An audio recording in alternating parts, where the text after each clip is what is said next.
So, hi everyone, it's 11, so we'll go ahead and get started.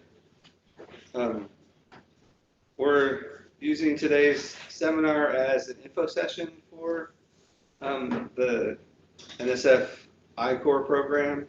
And so I'm new as a faculty lead here at the School of Mines, but been involved a couple iterations of the National I-Core with a focus on learning. So I figured that we'd talk a little bit today about what it is, and then we have Beth Lambeth, who's the AVP for Economic Development and is the PI for the School Mines. We have a couple people that I like, so Dr. Prasoon Diwakar has done a flavor of I-Core. I know Dr. Travis Walker has done a couple flavors as well. Hi Beth, I was just talking about you. Thank you so much. And so it's an opportunity to take advantage of, and then we'll talk about what is I-Core, its focus on customer discovery and taking technical workbench ideas and trying to take that technology and make it into a product that is scalable and sustainable. And then I'll invite a couple people to speak about their experiences. So I-Core is a program that's been developed by the National Science Foundation to increase the economic development of university research. And so I think the general idea, as I understand it, and this is going back 10 years, is that as academia, we train PhDs to go become faculty members. And so this is an alternative path to have graduate students, postdocs, get some training in business approaches, and so how you might support venture formation and starting a company. And so there's more than one traditional pathway for burgeoning academics. And we'll talk a little bit about the structure of an I-Core team, but usually it's the student is the person who is doing all the talking, and then the faculty member has to bite their tongue, which is an interesting inverse of many things. And so a lot of it is taking the technology that you have and going through a boot camp experience and going out and talking to customers, payers, understanding a little bit more of the ecosystem in which your technology exists. And so there's leans on some things like lean startup, business model canvas, some things that maybe are touched on in some class concepts, but it really takes that idea by the bull by the horns and asks participants to go out and talk to people, right? So there's a little bit of get out of the building and find your customers. There's a little bit of understanding who your customer segment, what the value proposition is, what that hair on fire problem is, so you could be more precise as to what it is that you're providing, what people might want or need, and certainly what they might pay for.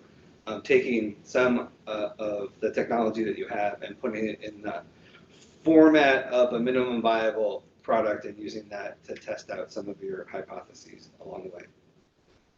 So the regional hub is 5 weeks. The national I-Core program is longer than that and provides some good amount of funding. Again, in the I-Core that's focused on learning, I've gone through as a member of the teaching team, and then as a PI, and then as a mentor. And so all that funding is used to have you go out into the world and connect with customers, go on field trips, travel to where customers are. The business or the research office usually is uncomfortable with having a big pot of money that is not already well defined by a budget, but it's part of the process that you don't really know what you need to spend money on until you get started doing it. We have taken 2 students to South Korea. I mean, we seriously let students travel internationally through this program. to be able to find the people that would be helpful for them Yes, to yeah, understand customer their project. My previous institution, we had a couple students, and this was in Arizona, who were investigating making an indoor ski park. And so they went to Norway Oh, to do some customer discovery with other indoor ski parks, right? that It's sounds way fun. sure, but it's you know, the short course for the regional hub, 5 weeks isn't enough time. 7 weeks doing it full time is not enough time, right? It's, like many things, throwing money at things might mitigate that a little bit. All right, so it's all about being a detective and figuring out what who your customer segment is and who would pay and what value they have associated with your solution, right? There is some bit of training scientists and engineers about customer discovery and going out and talking to people, which may or may not be something that is something that they enjoy, right? Usually it starts with the technology. Most customers don't care about the technology, but they care about what problems it solves, right? So there's another interesting reframing and socialization as part of going through the I-Core program. Let's see, what else do we have? So lots of iteration, lots of hypotheses and guesses, and then, a lot of it is how do you couch the solution that you have in a way that customers can understand and appreciate, right? So you're all the experts when it comes to the technical solution, right? And it's just taking that from a R&D benchtop to something that people would want to adopt, right? So all that in the exploratory customer discovery phase that is part of being a startup, and then validating ideas would be the next phase. Yes, yeah. You know what this reminds me of is the Engineers Make Great Entrepreneur speaker yesterday. He said, a technology doesn't matter, no one cares. What people care about is a product. Right. And so there was a speaker who talked about some software companies that he had started around legal software, right? And it was like, as a software engineer, it was interesting to hear him say, it's not about what I do, it's about what value the customers have for it, right? And I don't know, it was an interesting speaker talking through like 4 different iterative, completely different companies and solutions, right? I mean, there's a little bit of wisdom from having that mileage. Yeah, totally. Cool. So there's a little bit of just going out and learning fast to succeed sooner.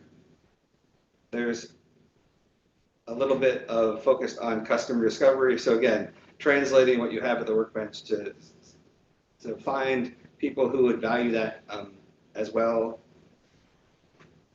There's a lot of structure of how things go through in either structure of the timeline of the I-Core, right? So some bit of learning in the classroom, but a lot of it of going out and finding potential customers, potential partners, trying to understand the holistic ecosystem.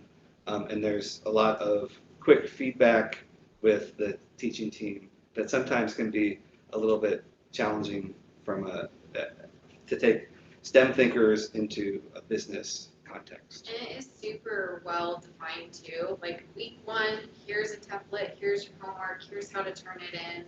I really like how well defined it is. So it is kind of a bit of a haul, right? A boot camp, but it's very well structured and scaffolded as people go through. So there's a couple things that from my experience that ring true about what we're looking for, trying to scope the problem. What's the hair on fire problem, right? So what is the convenience or gain or pain that you're providing or relieving? What is somebody going to pay, right? That is separate from the cost of materials, right? And then another bit of it is to get out of the building. And so there's for these I-Core programs, there's expectation that you're going to do X number of interviews with mostly customers, but as you start to understand that and validate that, other stakeholders in the ecosystem. So, how are you going to get your thing out there? What are the channels? What are key partners? Other things like that. But focus that the answers are with customers and people outside of the classroom. So, like I said, one bit of tool that is used is this business model canvas. And so, the idea of the customer segment and the value proposition, the product market fit, and then the rest of this stuff is things to consider as well. Is it online? Is it brick and mortar? Is it something that you're offering for free, and then there's a version that is a premium version that one pays up from there? And so to me, this is a lot of what I got out of the experience and returned to when I talk about this with students, of taking the idea of creating a business as an iterative thing that you have hypotheses and that you could test out each of these 9 boxes, rather than you imagine and can write a business plan that is a lot of hand wavy. So there's having some hypotheses, trying them out, validating what those are with specific evidence. As STEM thinkers, the idea of having a hypothesis and then doing small experiments to test those out usually is pretty satisfying of a framework. So having some vision, figuring out how that turns into value, the business model canvas also being a way to explore first if something is desirable, and then if it's feasible, and then is it viable, right? Cost versus revenue. And for your own experiences, you probably have something that is feasible, right? And then how do you turn that into something that is scalable and sustainable for the marketplace? So some bit of the pedagogy of these engagements, right? There's usually a lot of question asking, a lot of challenging questions like, how do you know that to be true? Who have you talked to? Who is that the evidence come from? And then again, it's also an interesting bit of a shift of having a student be the person who's speaking for the team, right? And there's a lot of short review cycles that sometimes come off as being challenging or bombastic or whatever, but it's a bit of a socialization as part of the engagement. So, right, magic happens a little bit outside of the comfort zone. What I'd like to do now is maybe, and we'll see how this works at all, like those of you that are here have some idea of a technology that you would want to maybe bring to an I-Core program, right? Let me ask you to take out your phone, and we'll do a quick activity in customer discovery, and we'll see if this falls completely flat or not, right? And so the idea of doing customer discovery is finding a person who can give you some feedback and you could learn something from. It might be that you have some learning, some insight that you take away. What I'd like you to do is to scroll through your phone and try to find somebody that you think might be a viable customer for the technology that you're thinking about, right? And it might be that it's a research collaborator. It might as much be your uncle who maybe is a customer that doesn't care about the technology but cares about the problem that it solves. So straightforward enough. I mean, I realize that this is very ambiguous as to who's going to pick up the phone at 11:15 on a Tuesday, right? Oh, like we're giving them a call. So let me ask you to actually do this, right? And so it might be that some of you want to leave the room so that you can have a quick conversation. There's a classroom across the way. There's a classroom down the hallway, right? But just spend like 5 minutes trying to talk to somebody about the innovative technology that you have, right? A few moments later. Yeah, so was anybody able to connect? Did you connect? Yeah, but I called my wife and it's like STEM outreach. like I think it was a cop-out, right? Okay. I mean, what generally, who were some people that others thought of to try to contact? So So I tried to reach one collaborator at Purdue. So, Yeah. And mostly based collaborator, but she will be the user for this thing which I'm thinking of. And the other one I just messaged and she's a school principal in a high school in Miami. So Right. it's basically for a STEM product which I'm developing. So, Sure. As a more decision maker. So right. So if I gave you more heads up, right? I mean, Yeah, you could yeah. probably talk to them this afternoon, Yeah. right? And it's, I mean, to me, it's such an amazing thing of like going into this as a customer discovery as like, oh, I'm not very knowledgeable about that context in the application. I could lean on people in my network to learn that. Other people thought, like, it doesn't seem like anyone made contact, but how did other people come up with people to try to contact? So was it someone who is a potential customer or a collaborator or someone who's an expert in the technology? A little bit of all that. All right. I called someone who's kind of in regulatory, and that's the big question we have, because we don't know how to get around that in order to figure out who we can even sell to based on what we can label it. Well, yeah, and so like the speaker that you mentioned at the Engineers Make Great Entrepreneurs was like, I've never figured out how to get into having customers in government, right? And so is it, I don't know, a medical device or something like that that has like the regulatory aspect is like something extra just because of the context of it, right? And we're trying to figure out how to make claims without it being a medical device. Yeah, okay. So not a medical device, gotcha. Yes.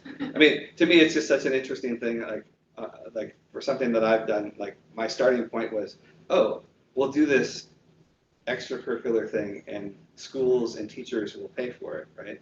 And it's like, surprise, surprise, schools and teachers are like the only people who have no money, right? So we pivoted to like parents and like and summer stuff, like the equivalent of like daycare, right? Like summer camps. And I don't know, it's an interesting thing to try to leverage your network to learn more about what it is that you're doing. So, you know, a little bit of a taste of like, there's some urgency, there's not enough time to figure it out, you can't connect with the exactly right people, but you know, if I gave you more time or more heads up, then you probably could have connected. Sweet, so that almost worked. I think it worked. All right. So, I want to play an inspirational video that is kind of an overview of the Great Plains region, and then there's some logistics. I'll invite Beth to talk about the specifics of of getting involved in the regional I-Corps, and then we'll have some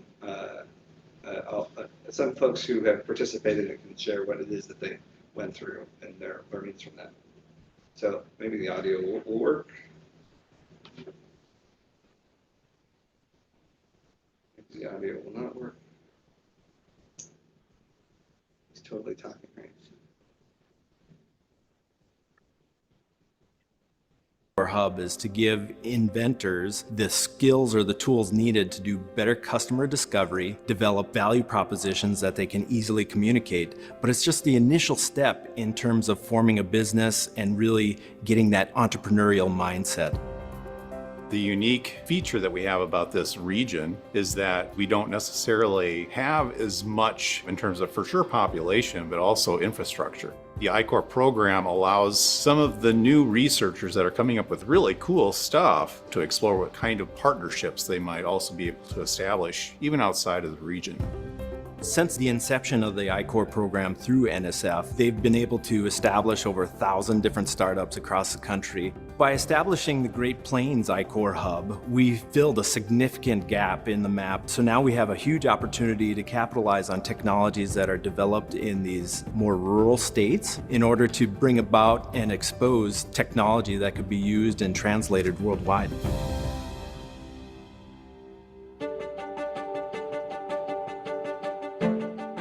A traditional I-Core team is comprised of 3 different roles: an entrepreneurial lead, a technical lead, and an industry mentor. And over the course of the 5 weeks, we do ask that teams conduct 20+ interviews, and we require that minimum so that we have the beginnings of a foundation of information across an entire ecosystem of potential use cases for that particular application.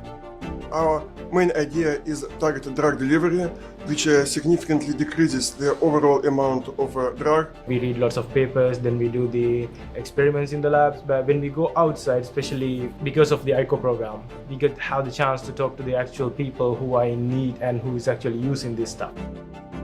Being an ICO, having like-minded people with more experience than you, at least it gives you the first step, the first direction. At first it hurts your feelings when somebody tells you that your idea is not a good idea, but over time you learn that unless you get the no, then you cannot build upon it to better your product. We had never done a comprehensive investigation on the market covering most of those times we stay in our own field. So the I-Corp giving different perspectives into our project gave us different guidance, how to navigate through this business plan or project design plan. Those things are very, very beneficial for us. It's transformational for a lot of people who realize there is an approach that you can take early on in the startup process. And I think there's a light bulb moment for a lot of students when they realize, hey, this is really valuable. This is something that I can use when I start my business. One of the cool things about I-Core is when we have a team that will say, I'm applying because I had a buddy that was in this program, or I'm applying because I met this woman at a startup event and she told me that she had gone through the program. That's incredible. And so it's really great when those folks are spreading the word and we see those candidates in our entrepreneurship pool in the Great Plains region. Right? Inspirational video. That was very inspirational.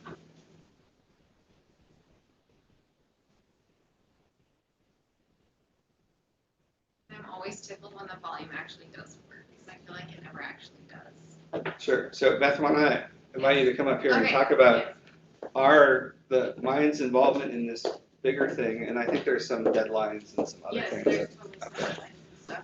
I actually don't think I know everybody in here. Would you mind telling me just a little bit about your idea that you have? Yeah, sorry, I don't mean to totally pick on you, but what's your idea, just real quick? I don't actually know. That is totally okay. And if you don't have an idea, but you're interested in I-Core, please let me know, because I have so many ideas I can pair you with. So the I-Core does have due dates. It is pretty structured. There are several cohorts throughout the year. I think there are 3 or 4 cohorts, and each cohort is 5 weeks. And it is a 3-team person. 3 people per team. And I think that each cohort generally has about, I think their goal is to have 15 teams, and that's all the universities. And School of Mines, I would love it if we could have 5 teams through each of the cohorts, and then that means we have more teams there than any of the other universities. And even though it's an entrepreneurial lead, an industry mentor, and a technical lead, you can have more than 1 student per team. And each student is paid a stipend, which is very nice. Some students are paid just the minimum stipend, which is the $1,000. Other students, it depends, obviously if they need to go to South Korea for their customer discovery, then they can get a larger stipend. It depends on what amount of money is needed for them to do their customer discovery, but obviously this program can take people to travel internationally if that's what would really help them with their customer discovery. In that case, the case with sending them to South Korea, it really, really helped. They completely changed their idea of what they thought their technology could do. They changed the type of companies they were talking to. They found some potential customers. Their idea of their budget for what they needed to commercialize it completely changed. I mean, it was an amazing trip, so it was definitely well worth the stipend money. The deadline for this upcoming cohort is on September 27th. Oh, thank you. The deadline is September 27th. Oh, and we're being recorded. I guess I could be in there. Ha, thank you. And the schedule is from October through November. And I believe those are pretty much all Wednesdays. I have had some students tell me that they're just not sure if they can participate because those are all Wednesday mornings and they have classes on Wednesday mornings. The solution to that is if they can have 2 students on a team. So if they have classes from 8 to 9 and then another student has classes some other time, they can kind of tag team it a little bit, and that's a really great way to do it. In which case I can give both students the $1,000 stipend for participating. That's an idea of how we could go about this. The application is an online, you just submit that through the Great Plains website, and I think we can definitely provide that link. The application is really easy. It's not one of those really super long, in-depth ones where you have to have an idea that's really, really well fleshed out, and you're writing this huge, long, very detailed essay on your idea. The application is pretty short. You don't need to have an industry mentor at time of applying. I can help you find the industry mentor.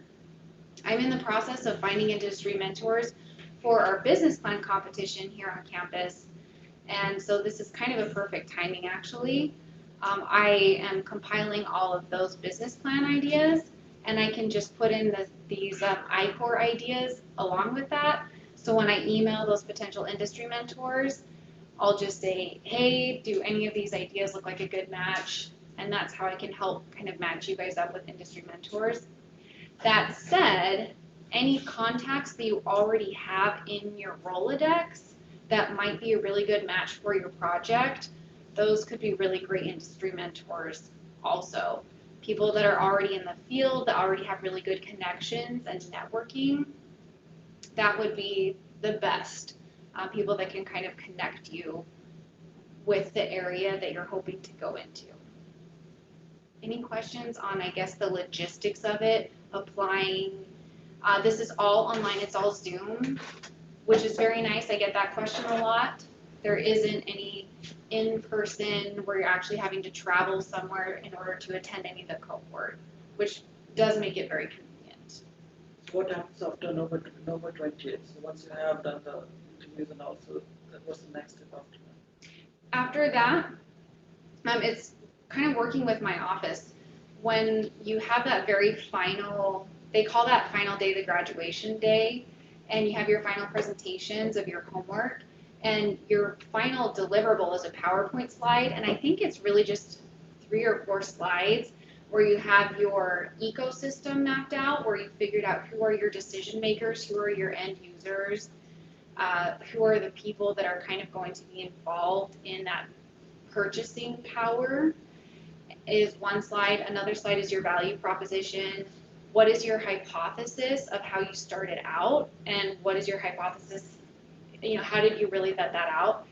And then based upon your value proposition, we'll work together to create a commercialization roadmap here at Mines with your technology, and see how the School of Mines can then take it from there after you graduate. So you have resources that you can Yeah, throw at taking the next step. As I understand it, also going through a regional node is a way to get involved in the national I-Core, right? And so there's money there to help support that customer discovery and validation as well. Yes, and that's where the $50,000 grant comes in. So I know a lot of people are very obviously interested in the national program because that's where you can do some serious travel and do a lot more customer discovery to reach potential customers. But doing this regional 5-week program really helps get you in the door for that national program if that is something that you're interested in doing. And so there's cohorts for the regional hub that run in the fall and the spring and the summer. Yes. So it's something that you're interested in, let us know. We're trying to line up teams from Mines to make that ongoing. And we have a vested interest in this. I mean, not only is it a grant, right, and we have metrics, obviously, with our team. So our vested interest, there's our own metrics, we want teams into this. I need to be writing checks. I have money, and I know you guys know how grants work. You don't want to have money left over at the end of the grant period. You really want to spend that out. But bigger than all of that, we really want our technologies to move from point A of, oh my gosh, this is a good idea. I think we might be able to make money off of this someday, somehow, to point B of just getting a little closer to that becoming a reality. And this program is key to that. And when it comes to having those interviews and talking to companies, I think I sometimes I hesitate telling that to people because it sounds really scary and honestly arduous and just like a huge pain. It could honestly be like a 10, 15-minute call. It can be super, super quick where you just say, hey, I have a question for you. Are you still using these different types of polymers? Are you mostly just using resins? And then they say, oh, we never use those polymers anymore. They're such a pain to work with. We only use resins. And you're like, my hypothesis is going down the drain really quickly. And it's just like a 5-minute phone call. And so those customer interviews, it doesn't have to be this really kind of, I think it sounds more arduous than it is. You have to talk to other people. But Yeah, but it's like, yeah. oh, like those magic words like, oh, it's frustrating or they Yeah. have a pain point, right? And Yeah. that isn't something else. Exactly. All right, that might be a good transition to inviting a couple of people who have participated in I-Corps talking about their experiences. So, Dr. Dubakar, if you wouldn't mind joining us up here, and you could just give us like a little bit of like what where you started, where you ended with, like what you took away from I-Corps, and then if we have time, I could talk about some of the stuff that I've done. So that's a good question. Yeah. Yeah. Suppose any student has a good idea and but it needs some experimental work. And how does it work?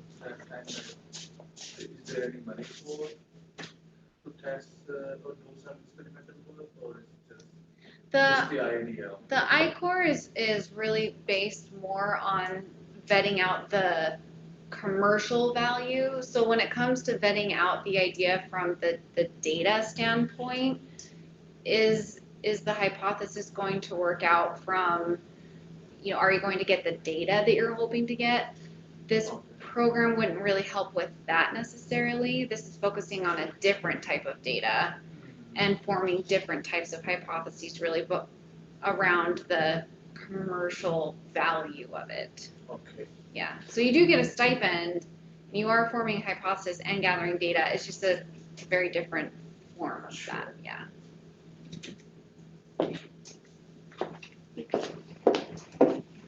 So my name is Prasoon Divakar. I'm a faculty in mechanical engineering here, and I've been part of kind of two I-Corps program. One kind of a national one, which I did as a part of a Purdue team. So when I was at Purdue as a postdoc, so I was a postdoc lead on that project. And then one I did here in School of Mines. It was not exactly national I-Corps, but it's kind of they started a new program called NSF Vital Prize, and that was meant for the STEM education. Basically, it was meant for products or tools which are developed for STEM education. So it was exactly kind of made on the basis of the I-Corps, but the focus was on STEM.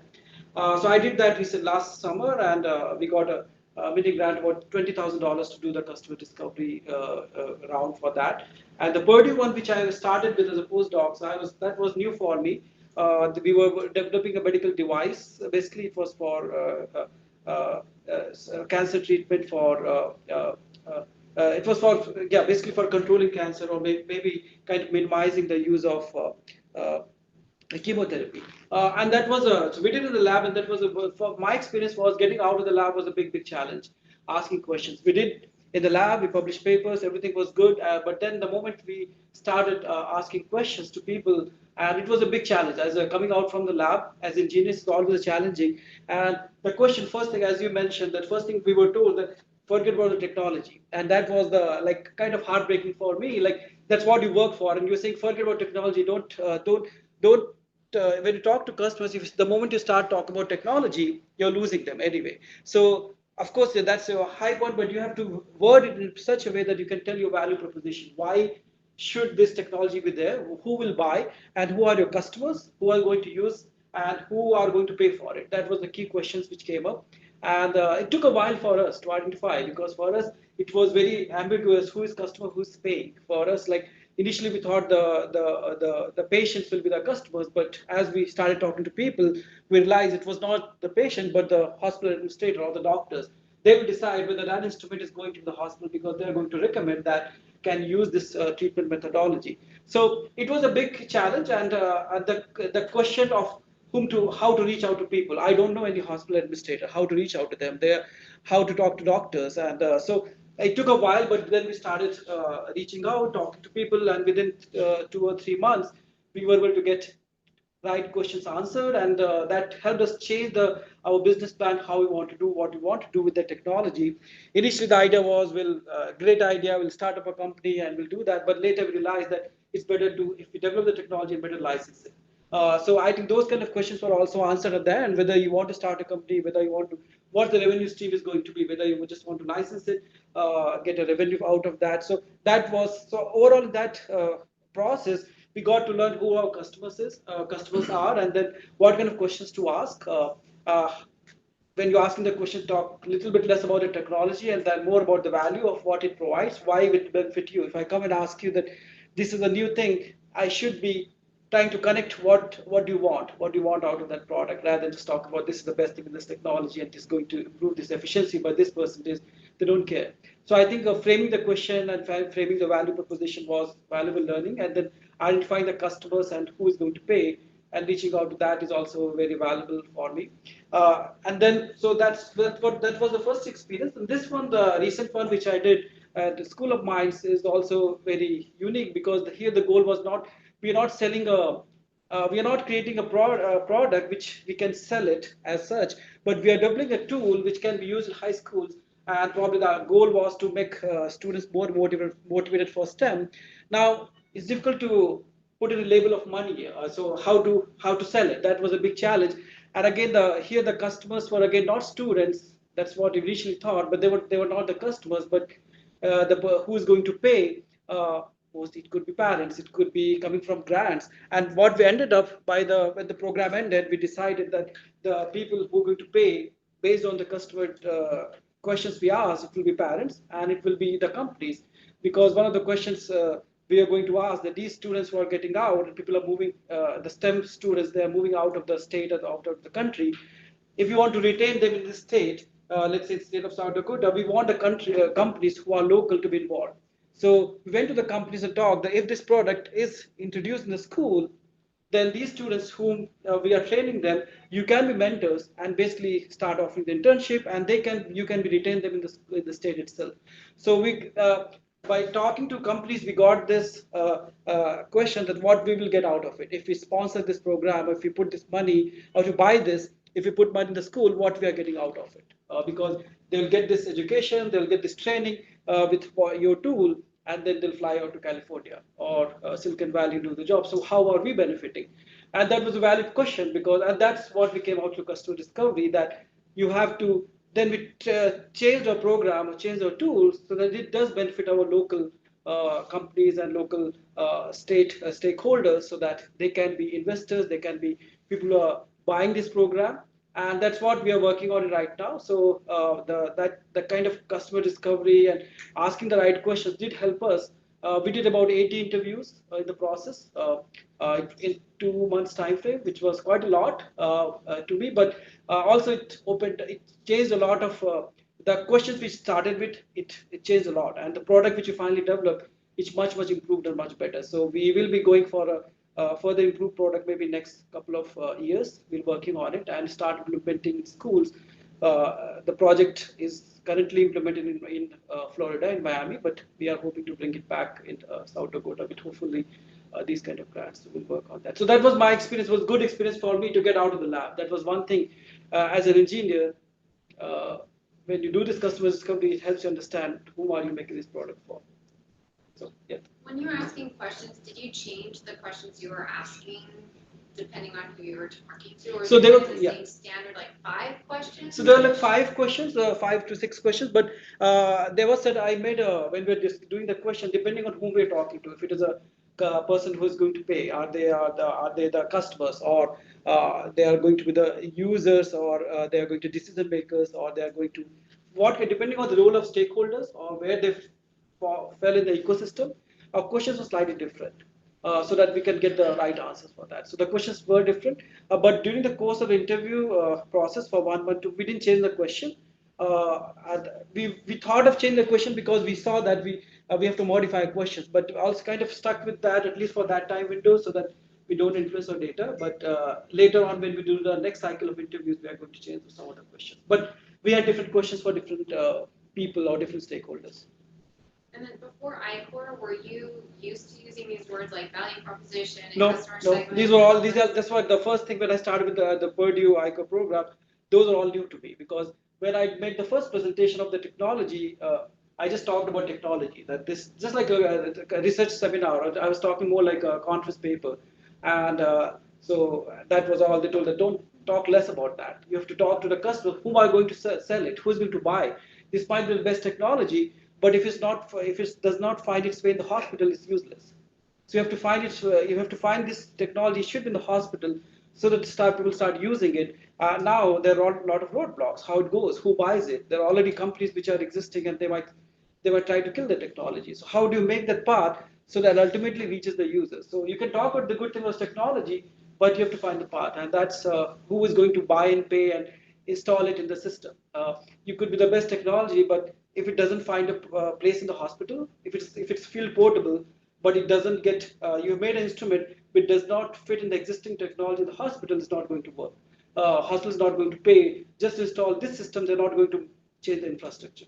So to kind of find a way so it fits in that infrastructure. So those things came up after I started the ICO program. I think the main thing when I'm chatting with faculty about this, like, oh my gosh, this invention is super cool. Let's figure out more about the value proposition, which there's only so much you can learn online about like market research online. Their comment is that they just really don't have that much time, which is super valid. I mean, that's a valid comment. And then I always say, don't worry, we'll get a student. Like, what are your thoughts on that when faculty, like a very valid point is, there's only so much time in a day. So I think having a nice team. So I had a team of for each of these projects, I had a team of 3-4 people. So that having a nice team and somebody who understands at least some basic knowledge of that helps. So having a nice entrepreneur who the team member that can help, and that I was a postdoc there, so I was doing the heavy lifting of all the work. So I was doing the work, and the faculty was mostly mentoring and trying to get the technical part. But having a team, I think that's helpful, and having a graduate student who is interested or a postdoc who is interested will definitely help.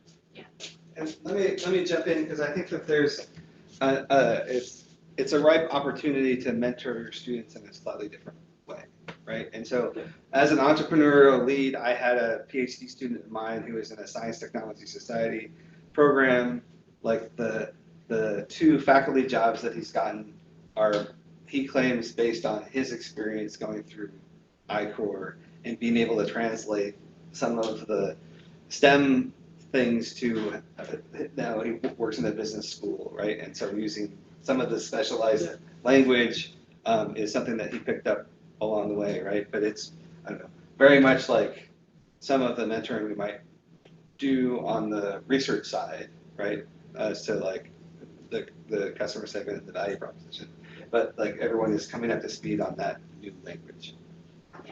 So we're about out of time. I don't know if anybody has some questions. I think the idea behind this was, let's do an info session and see who's interested, right? So just that you're in the room, right? And Beth and I can both continue a conversation of thinking about when you might want to apply, having some conversations about what the engagement with I-Core looks like. And I think that at the end of the day, here's a way to take your ideas forward with some resources, right? So some teaching, coaching, mentoring, right? And then financial resources, right, available down the road. All right, any other questions as we're all here right now? Okay, well, Prasoon, thank you for sharing your story. What's that? It was too long. I didn't. No, that was, most of the time. did the grad student end up working in industry by chance as a result of that project, just out of curiosity? So yeah, the one the project which we were working with, yes, the students work in the industry and in the similar projects. Okay. See, This that's- one, the students are still a student right now. Okay. So, That's pretty powerful stuff. Yeah. And so I'm new to the Great Plains region. We're going, yeah. But we're going to a meetup like in North Dakota like next month.